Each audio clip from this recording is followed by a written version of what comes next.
This video sponsored by BuyMode shopping app. BuyMode e-shopping application is one of the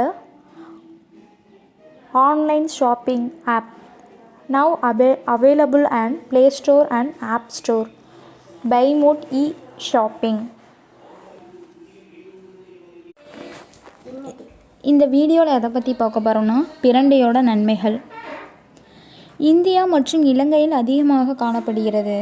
மருத்துவ குணமுடையது. பொதுவாக மனித நடமாட்டம் குறைவாக காணப்படும் பச்சை காடுகள் மற்றும் வேலிகளில் படர்ந்து வளரக்கூடியது.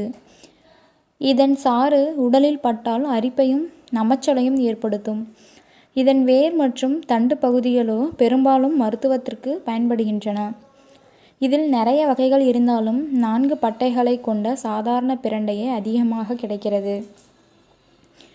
அடிபட்ட வீக்கம், சுளுக்கு, பிடிப்பு, வலி போன்றவற்றுக்கு இது சிறந்த நிவாரணம் தரக்கூடியது. துவையல் செய்து சாப்பிடுவதன் மூலமே நல்ல நிவாரணம் கிடைக்கும்.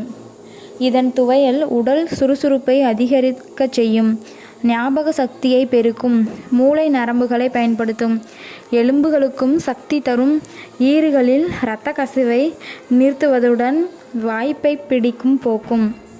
வாரத்தில் 2 நாள் வீதம் சாப்பிட்டு வந்தால் தேகம் வலுப்பெறும், உடல் வனப்பும் பெறும்.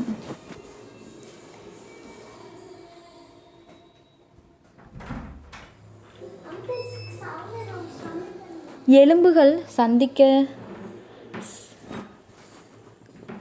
சந்திக்கக்கூடிய இணைப்பு பகுதிகளிலும் நரம்பு முடிச்சுகளிலும் வாயுவின் சீற்றத்தால் தேவையற்ற நீர் தேங்கிவிடும்.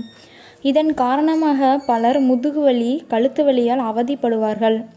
மேலும் இந்த நீர் முதுகு தண்டு வழியாக இறங்கி சளியாக, பசையாக மாறி முதுகு மற்றும் கழுத்து பகுதியில் இறுக்கி முறுக்கி கொள்ளும். இதனால் பாதிக்கப்பட்டவர்கள் தலையை அசைக்க முடியாமல் அவதிப்படுவார்கள். இந்த பாதிப்பிலிருந்து விடுபட பிரண்டை துவையல் உதவும். மன அழுத்தம் மற்றும் வாய்வு சம்பந்தமான நோய்கள் இருந்தால் வயிறு செரிமான சக்தியை இழந்துவிடும். அப்படிப்பட்ட சூழலில் இதை துவையல் செய்து சாப்பிட்டால் செரிமான சக்தியை தூண்டிவிடும், அஜீரண கோளாறுகளை போக்கும். மூல நோயால் அவதிப்படுபவர்களுக்கு இந்த துவையல் பலன் தரும். மூலத்தால் மலத்துவாரத்தில் அரிப்பு, மலத்துடன் இரத்தம் கசிதல் போன்ற சூழலில் இந்த துவையலை சாப்பிடலாம். மேலும் பிரண்டையை நெய்விட்டு வதக்கி அரைத்து 1 ஸ்பூன் வீதம் காலையிலும் மாலையிலும் சாப்பிட்டு வந்தால் நல்ல பலன் கிடைக்கும். பிரண்டையின் இலையிலும் துவையல் செய்யலாம். இதை சாப்பிட்டு வருவதால் இதய நோய்கள், இரத்த அழுத்தம், சர்க்கரை நோய், குடல் புண், மூல நோய் போன்றவை குணமாகும். இலை 100 கிராம், இஞ்சி 1 துண்டு, பூண்டு 3 பல், மிளகு 5, காய்ந்த மிளகாய் 3, கறிவேப்பிலை, கொத்தமல்லி மற்றும் மஞ்சள், உப்பு ஆகியவை தேவையான அளவு எடுத்துக்கொள்ளவும். முதலில் இஞ்சி, பூண்டு, மிளகு